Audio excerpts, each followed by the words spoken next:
Untuk populasi per hari ini kita di angka 150-an ekor. Semua kambing bisa diperah susunya. Yang penting kambingnya betina dan sudah pernah beranak. Kalau kambingnya jantan ya nggak bisa. Kalau kambingnya belum beranak juga nggak bisa.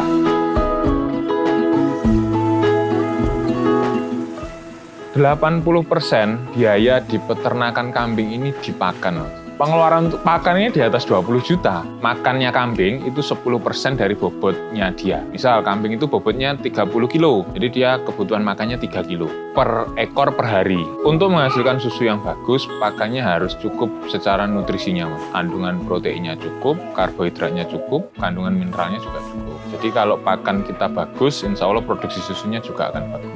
Untuk hari ini di kandang kami kita produksi susu per hari 40 liter, pemerahan pagi dan sore. Untuk pemasaran kita di satu kabupaten dan juga bisa keluar kota. Yang paling jauh kemarin kita kirim ke Bali sama ke Kalimantan. Untuk omsetnya kita per bulan sekitar 30-40 juta. Misal, kambing A, ini setiap hari saya yang perah. Di satu hari, saya nggak bisa perah. Yang perah, anak kandang kayak gitu misal. Itu nanti produksi susunya pasti akan turun.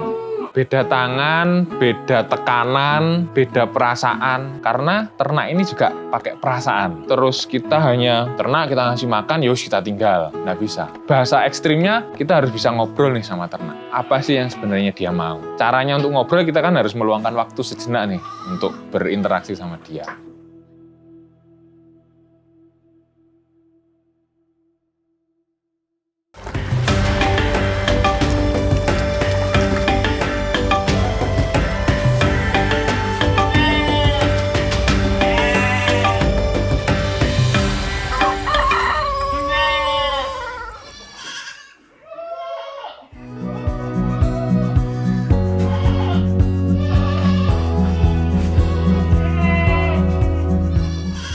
Assalamualaikum warahmatullahi wabarakatuh. Perkenalkan, nama saya Oni Kurniawan, beralamat di Desa Sambirobyong, Kecamatan Sumber Tumpol, Kabupaten Tulungagung. Untuk usahanya, nama usahanya Oke Farm. Kita bergerak di sektor budidaya kambing perah. Kita juga ada penggemukan sapi dan juga budidaya ikan gurame. Usaha ini kita mulai tahun 2011. Awalnya dulu peternakan sapi, terus di 2013 kita mulai melebarkan sayap di peternakan kambingnya. Sebenarnya kalau untuk cerita awal usaha, Mas, berawal dari tidak sengaja. Dulu kita penggemukan sapi, semuanya kita handle sendiri, tanpa ada anak kandang dan sebagainya. Kita sempat pelihara 8 ekor, mungkin karena kelelahan, terus akhirnya kena asam lambung, sempat berobat dan sebagainya, terus akhirnya ada teman yang cerita tentang susu kambing. Awalnya dulu beli susu kambing, kita konsumsi susu kambing kok enak di badan. Saya berpikir, oh ini kelihatannya saya bisa nih usaha sendiri. Saya beli kambingnya aja, saya perah sendiri. Berawal dari situ, kita beli kambing 2 ekor, betina, siap perah, kita perah, konsumsi susu kambing. Lambat laun ada tetangga yang tertarik, pengen beli gitu awalnya. Nah dari situ, insting-insting bisnis mulai muncul. Wah ini kelihatannya bisa dijual nih. Akhirnya kita kembangkan ternak kambing ini sampai jadi sekarang ini. Untuk populasi per hari ini kita di angka 150-an ekor. Untuk angka pastinya kurang tahu karena kan pasti ada yang lahir, ada yang jual kayak gitu, tapi kisaran di angka 150-160 ekor. Untuk modal awal kita beli 2 ekor indukan itu harga 6 juta, 2 ekor induk siap perah pada waktu itu, kambingnya kambing PE, itu kita modal awal 6 juta, terus kita perah, setelah itu kita kawinkan, beranak. Untuk pengembangannya kita pelan-pelan, karena ya karena keterbatasan modal dan sebagainya, jadi kita sistemnya kita tahan anakan betina untuk kita kembangkan, sementara anakan jantan kita jual untuk nutup biaya operasional dan juga untuk dibelikan lagi kambing betina. Untuk biaya pembuatan kandang, kita sebenarnya yaitu tadi karena ada keterbatasan modal kita semuanya bertahap, Mas. Jadi di awal misal kita ada betina-betina nih, bunting, terus mereka beranak. Anakan ini kita jual yang jantan, kita belikan bahan bangunan. Kalau kayak yang kandang ini, awalnya dulu kita belikan dulu besi dulu, kita tumpuk dulu, terus kita belikan semen, batako dan sebagainya. Setelah bahan ngumpul, kita nunggu nih sambil kita tetap ternak kan. Ternaknya kan bunting lagi, beranak lagi, anaknya kita jual, baru kita berangkat buat. Kalau yang kandang ini ini sudah sekitar 7 tahun Mas, jadi untuk hitung-hitungnya agak lupa, tapi kalau untuk yang kandang belakang itu kita baru buat 1,5 tahun, itu total habis 70 juta. Untuk omsetnya kita per bulan sekitar 30-40 juta.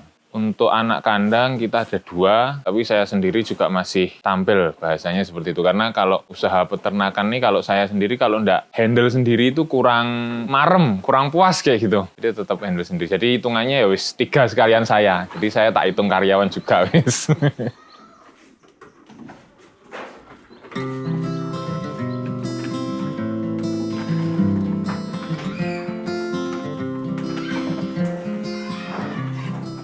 Kenapa kok saya senang untuk usaha kambing, terutama di kambing perah? Karena satu yang jelas ada nilai manfaatnya. Ya nggak munafik lah, kita pasti cari keuntungan. Pasti itu nomor satu yang namanya usaha, kita cari keuntungan. Tapi di sisi lain dengan kita jualan susu, ada orang yang konsumsi susu, alhamdulillah ada beberapa keluhan penyakit itu bisa teratasi kayak gitu. Jadi nilai manfaatnya saya rasakan cukup luar biasa. Termasuk saya sendiri, sebelum saya jual, saya konsumsi dulu. Jadi ya alhamdulillah asam lambung sudah banyak berkurang. Untuk harga kambing ini sangat bervariasi Mas. Jadi di kandang yang luar ini, yang di depan ini kita mayoritas kambingnya PE. Kambing PE atau peranakan etawa. Kambing PE sendiri untuk yang kualitas bagus itu arahnya ke kontes Mas. Nah, untuk kontes, nah itu harganya bisa puluhan bahkan ratusan juta untuk kambing PE. Tapi kita karena lebih berfokusnya ke susu, untuk di kandang yang belakang, kandang yang baru itu kita main kambing yang memang spesifikasinya untuk susu, yaitu kambing jenis Anglo-Nubian. Perbedaan susu antara kambing PE dan kambing biasa itu tidak terlalu signifikan sebenarnya Mas. Misal nih, ada kambing PE, ada kambing Sanen atau Sapera, ada kambing Anglo. Misal ketiga jenis kambing ini kita treatment pakan yang sama, hasil susunya agak berbeda. Untuk kambing PE ini kadar airnya lebih sedikit.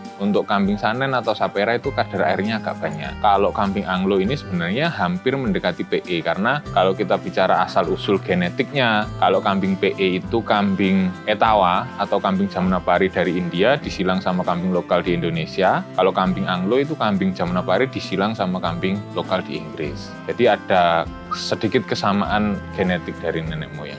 Semua kambing bisa diperah susunya. Yang penting kambingnya betina dan sudah pernah beranak. Kalau kambingnya jantan ya nggak bisa. Kalau kambingnya belum beranak juga nggak bisa. Jadi syaratnya ada 2. Yang pertama kambingnya betina, yang kedua kambingnya sudah pernah beranak. Itu bisa diperah. Tapi selain itu, untuk produksi susu itu sangat berpengaruh dari pakan. Jadi kalau pakan kita bagus, insya Allah produksi susunya juga akan bagus. Untuk menghasilkan susu yang bagus, pakannya harus cukup secara nutrisinya Mas. Kandungan proteinnya cukup, karbohidratnya cukup, kandungan mineralnya juga cukup. Kadang teman-teman ada yang menggunakan pakan satu macam kayak gitu. Misal contoh ampas tahu gitu. Ampas tahu bagus-bagus, tapi kan dia cuma satu macam. Jadi itu misal kayak kita makan itu kayak, ya kita cuma makan gulai aja wis. Kan ya kurang sip lah. Kan harus ada nasinya, harus ada lauknya dan sebagainya. Kalau untuk protein biasanya di kandang kami untuk pakan tambahan atau konsentrat kita bahannya pakai BKK atau bungkil kedelai. Itu salah satu sumber protein. Untuk karbohidratnya kita biasa pakai jagung dan juga polar. Polar itu katulnya gandum. Terus selain ada makanan tambahan berupa konsentrat, kita juga pakai hijauan. Hijauan segar yaitu rumput odot dan juga ramban-rambanan. Daun ketela sama indigo vera. Kalau daun ketela itu yang kayak di nasi padang itu Mas. Nah itu yang biasain nasi padang itu kita kasihkan ke kambing.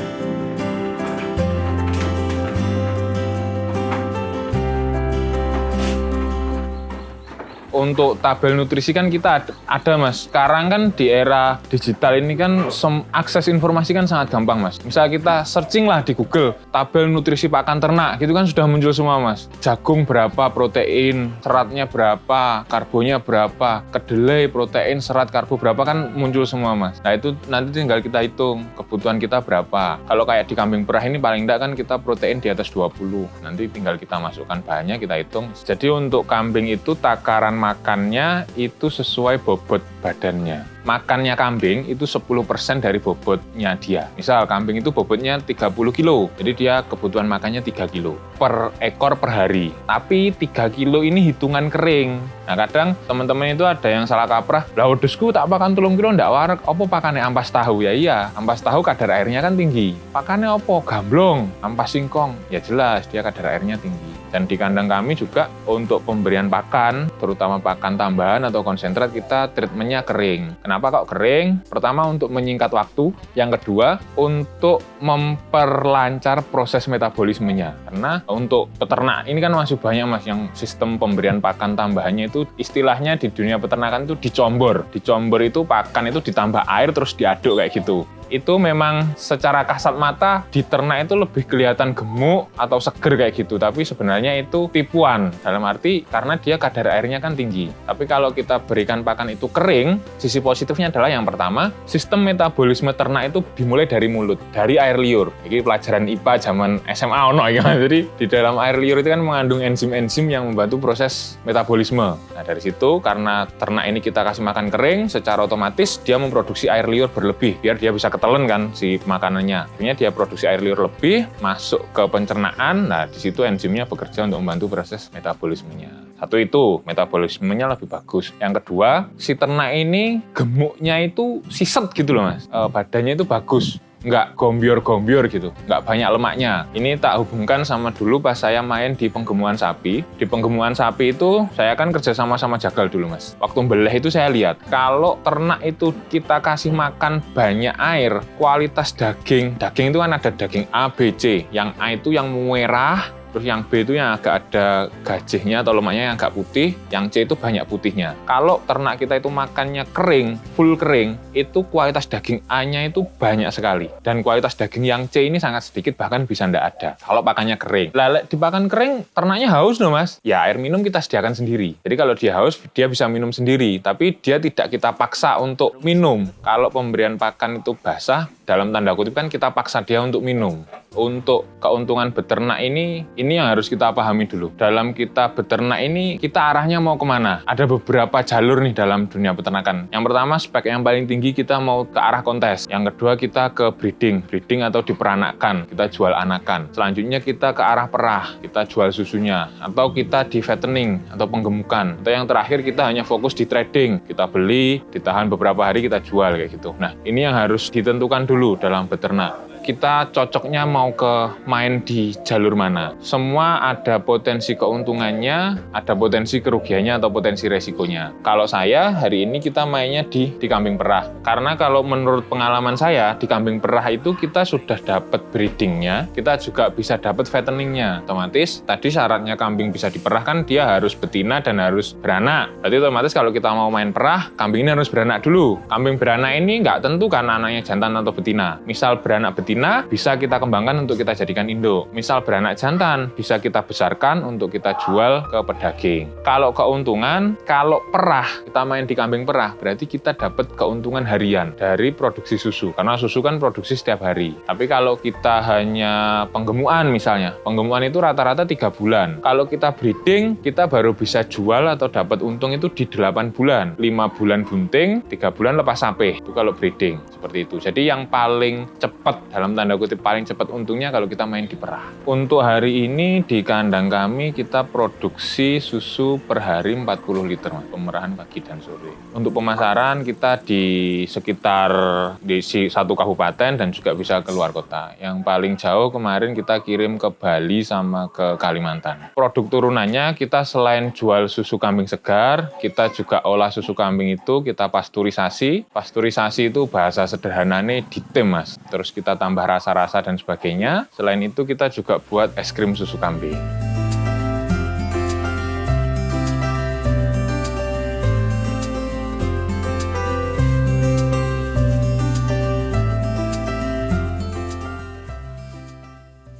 Masa perah susu kambing itu yang pertama, jenis kambing akan mempengaruhi masa perah atau masa laktasinya. Yang kedua, kualitas pakan. Yang ketiga, perawatan. Itu nanti akan pengaruh. Contoh, di awal kita mainnya kambing PE full, kualitas susunya bagus, kadar airnya rendah, tapi masa laktasinya pendek. Dan juga treatment perawatannya agak susah. Karena karakteristik, ngapunten ini agak saru mas ya, ambingnya atau kelenjar susunya itu kan panjang-panjang tuh. Nah, itu sangat rawan untuk terkena mastitis. Jadi perawatan untuk kambing PE yang diperah itu lebih ribet. Makanya kita main sekarang di kambing jenis Anglo. Karena kambing jenis Anglo ini model ambingnya itu dia besar ambingnya, tapi putingnya nggak terlalu panjang. Jadi dia nggak rawan kena mastitis.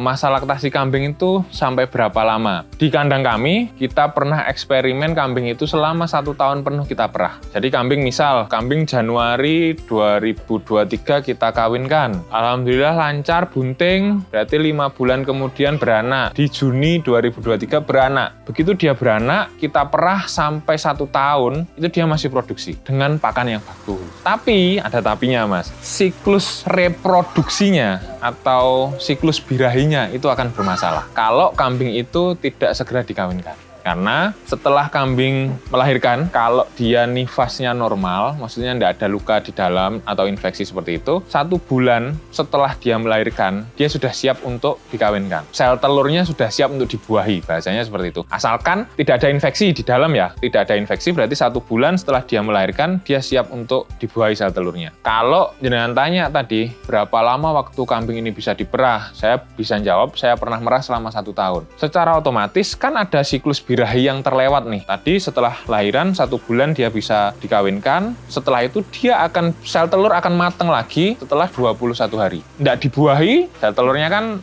mati nih, rusak ya. 21 hari lagi sel telurnya bisa dibuahi lagi. Kalau kita perah terus berarti kan bersiklus-siklus nih, molor nggak dibuahi. Dengan cara seperti itu, dia akhirnya hormonnya akan bermasalah. Istilahnya hormonnya begot mas. Aku wis jalo kok nggak diturut-turuti, akhirnya hormonnya begot. Dia nggak birahi lagi, ya tetap perah. Tetap bisa diperah, susunya tetap bisa diperah, tapi untuk bisa reproduksi lagi memang agak susah. Terus kualitas pakan. Semakin bagus kualitas pakan kita, masa laktasinya bisa semakin panjang. Produksi susunya bisa semakin banyak. Terus yang terakhir adalah di perawatan. Misal, kambing A, ini setiap hari saya yang perah. Di 1 hari, saya nggak bisa perah. Yang perah, anak kandang kayak gitu misal. Itu nanti produksi susunya pasti akan turun.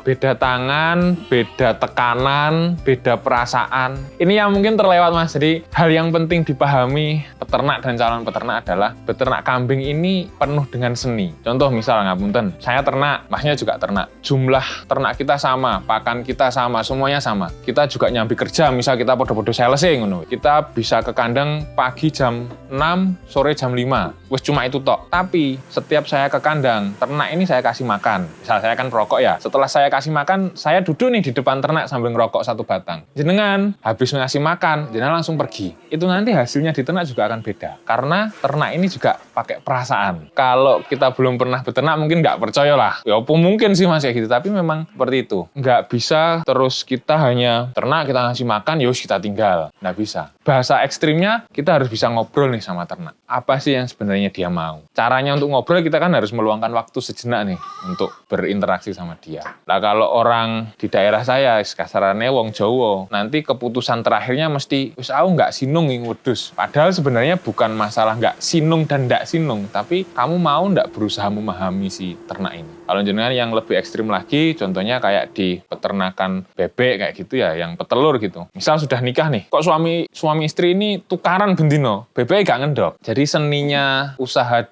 yang bersentuhan langsung dengan makhluk hidup seperti itu. Kita harus bisa memanajemen stres. Di saat kadang kan orang ada masalah dan sebagainya gitu. Nanti pasti akan berefek ke ternaknya. Entah awalnya ternaknya itu nggak mau makan atau akhirnya produksi susunya turun kayak gitu. Itu pasti. Jadi memang beternak ini memang harus kita bisa menata hati. Kudu iso kalem. Wis enek masalah ya wis ndak apa dihadapi, tenang. Itu salah satu seninya di situ kalau pengalaman saya seperti itu.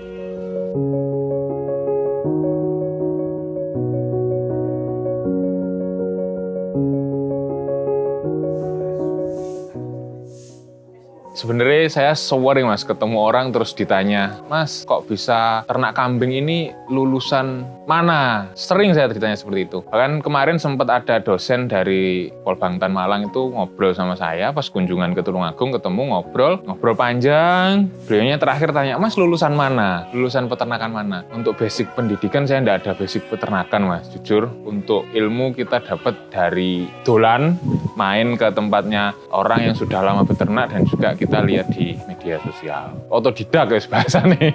Saya ini tipikal orang yang cukup ambisius Mas. Dalam artian, dulu saya masih ingat saat awal-awal saya punya ternak 2 ekor, saya mimpi punya ternak 5 ekor. Alhamdulillah, di saat saya dapat bisa nih punya ternak 5 ekor, saya pengen 10 ekor. Begitupun seterusnya, di saat 10 pengen 20, sudah 20 pengen 50, sudah 50 pengen 100. Hari ini sudah kapasitas 100, cita-citanya pengen 200. Nggak tahu nanti kalau sudah 200 pengen berapa lagi. Dengan adanya cita-cita atau ambisi itu, yang rasa capek itu balik semangat lagi Mas, karena kita masih punya target, masih punya tujuan.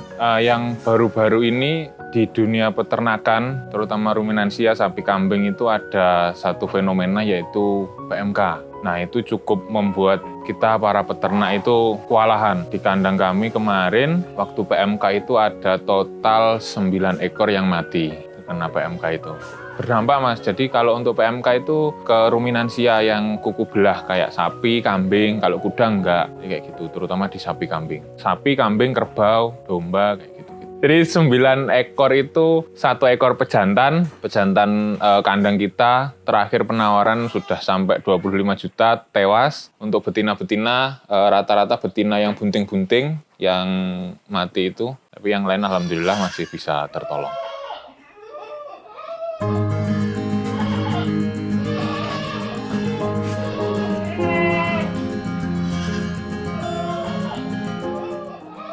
Bagi pemula yang pengen beternak kambing, beberapa kali saya juga sampaikan ke teman-teman yang main ke sini untuk yang pengen beternak kambing, ada 5 hal yang harus dikuasai dalam tanda kutip. Yang pertama adalah ilmunya. Mungkin beternak kambing ini adalah kegiatan atau profesi yang sudah turun-temurun. Alah ora sang gawe ilmu wong mbahku mbiyen nging wedhus ya iso. Kadang ada orang yang berpikiran seperti itu, tapi seiring berkembangnya waktu, seiring berkembangnya zaman, teknologi juga semakin berkembang. Jadi ilmu itu juga harus kita update. Jadi yang pertama kita harus punya ilmu. Caranya oleh ilmu piye Mas? Dolan ning gone peternak yang sudah jalan. Buka media sosial. Itu salah satunya. Terus selain ilmu, kita harus paham tentang bagaimana memilih atau menentukan ternak atau tujuan peternakan kita. Itu penting sekali. Karena jangan sampai jenengan tujuannya mau ke Surabaya, tapi lewatnya Semarang. Ya kan enggak cedok Mas. Niatnya arep pengetan tapi mlakune ngulon kan enggak cedok. Jadi tujuannya arah ternaknya mau kemana? Itu harus ditentukan dulu. Mau ke breeding, fattening, atau ke milking atau ke perah. Ilmu, tujuan, terus selanjutnya perkandangan. Jadi kandang yang baik seperti apa itu kita harus paham dulu. Setelah itu ke perawatan atau pakan. Karena 80% biaya di peternakan kambing ini dipakan Mas. Tadi kan cerita nih, omsetnya berapa Mas? 30-40 juta. Pengeluaran untuk pakan ini di atas 20 juta. Jadi kalau ngomong bersih per hari ini, kita pendapatan bersih per bulan kurang lebih sekitar 7-8 juta. Termasuk dari susu. Komoditi Mas kok diterus nih? Karena di sini kita juga ada nilai investasinya. Karena kita hanya jual anakan jantan. Anakan betina kan terus kita pelihara terus nih. Jadi ternaknya semakin tambah. Kalau kita pertahankan jumlah ternaknya, misal kita sudah stuck di angka 100 ekor misal. Begitu beranak, anak betina atau jantan dijual, otomatis profitnya akan lebih dari ini. Jadi Oke Farm atau saya pribadi masih dalam tahap pengembangan. Selain dari pakan, yang terakhir yang kelima ini adalah yang paling penting sekali dan seringkali peternak lupa, pemasaran. Analogi sederhananya gini, saya punya kambing, saya mau jual kambing ini, tak panggilkan bakul. Sama bakul ditawar 2 juta. Dibelilah sama bakul 2 juta. Sama bakul dibawa ke pasar. Di pasar laku 2,5 juta. Bakulnya mindah gontok, jadi 500.000. Kalau kita bisa menguasai marketing, kambing yang harga di pasar 2,5, ini kita jual 2,3 juta, kira-kira laku apa nih? Pasti laku. Karena pembeli dapat selisih 200, kita dapat selisih 300 daripada kita jual ke bakul. Jadi saya selalu mengedukasi ke teman-teman bahwa minimal selain kita jadi peternak, kita juga harus jadi bakul untuk ternak kita sendiri. Untuk memasarkan produk yang kita lakukan selama ini yaitu kita sangat memanfaatkan media sosial, Mas. Balik lagi karena ini memang sudah zamannya rebahan sambil scroll-scroll. Nah, itu harus kita manfaatkan dengan baik. Kita foto atau kita video, entah itu ternak kita atau susu kita atau produk itu kita foto atau kita video, kita posting. Sekarang kan banyak sekali grup-grup atau komunitas di Facebook, di marketplace, dan sebagainya. Kalau saya lebih untuk penjualan lebih banyak di Facebook. Hari ini mulai menginjak ke TikTok. Memang ya saya rasa sekarang walaupun misal peternak ini sudah usia 50 atau 60, otomatis kan pasti ada anaknya atau masih punya anak. Ya wis, anaknya itu yang diberdayakan. Wah Mas, aku gak iso Mas malu-malu sampean posting ora telaten. Yogane kelas pinten Pak? SMP Mas, SMA. Nah, itu Pak yang dimanfaatkan. Mungkin nek payu jenengan bayar 100.000, kengen posting. Nah, itu kadang trigger-trigger seperti itu kan anak muda kan mesti profit oriented dulu kan. Yo wis, engko oleh sangu iki lak iso dodol iki.